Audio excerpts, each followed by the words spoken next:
बिस्मिल्लाहिर्रहमानिर्रहीम। अस्सलाम वालेकुम नाज़रीन, मैं हूं मोहम्मद ज़ुबैर, शुक्रिया परवरिश और तरबियत का मुसन्निफ़, पेरेंटिंग कोच और कॉर्पोरेट ट्रेनर।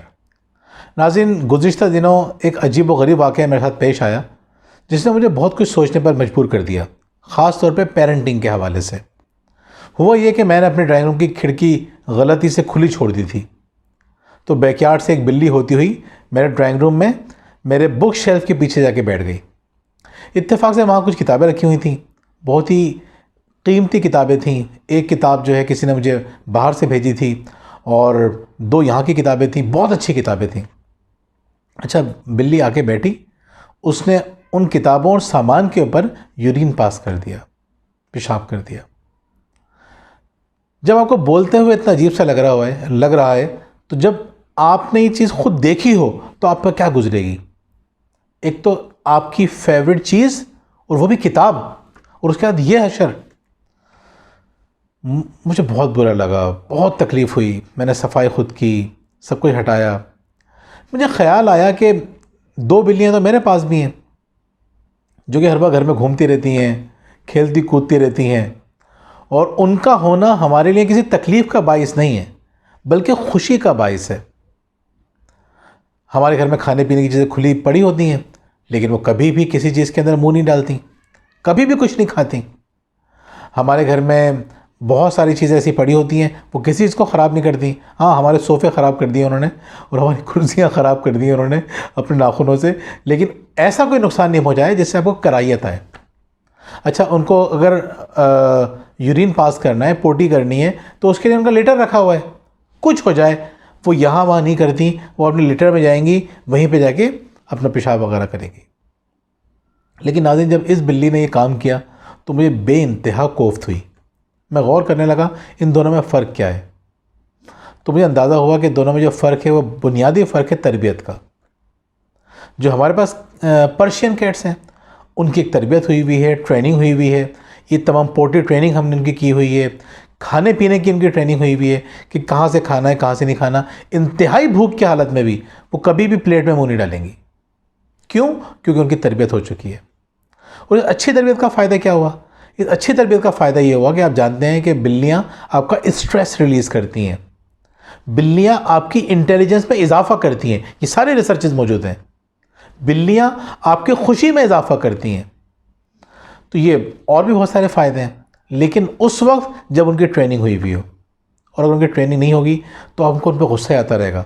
कभी आपने खाना गलती से खुला छोड़ दिया और बाहर से कोई बिल्ली आ गई। हमारे यहाँ बहुत सारे घर ऐसे हैं जो खुले हुए होते हैं, तो बिल्ली ने आके मुंह आड़ दिया, आप पूरा खाना आपका ख़राब हो गया, गंदगी कर दी, इतनी स्मेल। अब पूरी सफाई आपको करनी है। क्यों? क्योंकि उनकी तरबियत नहीं हुई हुई। नाज़रीन, जिन बच्चों की तरबियत नहीं होती वो भी यही करते हैं। वो अपने माँ बाप की ज़िंदगी में सिर्फ तकलीफ़ें भरते हैं, अपने माँ बाप की ज़िंदगी में अजियत भरते हैं, परेशानियाँ भरते हैं। और जो वालिदैन अपने बच्चों की अच्छी तरबियत कर लेते हैं, उनको फ़ायदा क्या होता है? बच्चे उनका स्ट्रेस कभी भी जमा नहीं होने देते उनके दिमाग के अंदर। खुशी का सबब बनते हैं, आसानियों का सबब बनते हैं, उनके लिए रहमत का सबब बनते हैं, उनके लिए दुआएं करते हैं, उनकी खिदमत करते हैं, उनका ख्याल रखते हैं। क्यों? क्योंकि तरबियत कर दी थी। चलो नाज़रीन, एक और बड़ी दिलचस्प बात बताऊँ आपको मैं।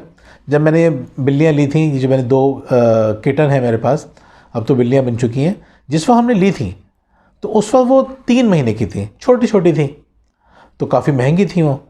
वही बिल्लियाँ अगर बड़ी हो जाएं, वही ख़रीदने के लिए आप जाएं तो आपको बहुत सस्ती मिलेंगी, आधी से भी कम कीमत पर।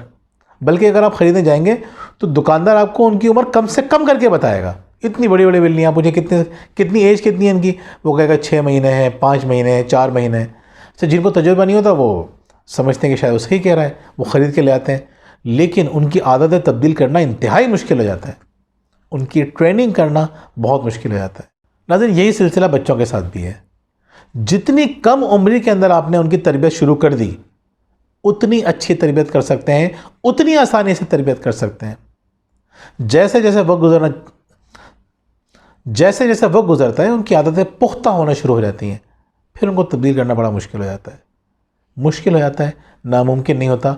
अब आपको एक्स्ट्रा एफर्ट करनी पड़ती हैं। ये हमारे साथ भी यही है। हमारी वो आदतें जो बचपन में बन गई थी वो मजबूत आदतें हैं, बड़े होने के बाद एक आदत तब्दील करना हमारे लिए अजाब हो जाता है। तब्दील ही नहीं कर पाते। क्यों? क्योंकि वो मजबूत हो चुकी हैं। नाज़रीन, अपने बच्चों की तरबियत अच्छी करें। और अच्छी तरबियत से मुराद यहाँ पे क्या है, मैं सिर्फ एक पॉइंट आपको बताऊँ। अच्छी तरबियत से मुराद ये है कि उनको उनकी लिमिट्स बता दें कि उनको क्या करना है और क्या नहीं करना, उनकी लिमिट्स कहाँ तक हैं।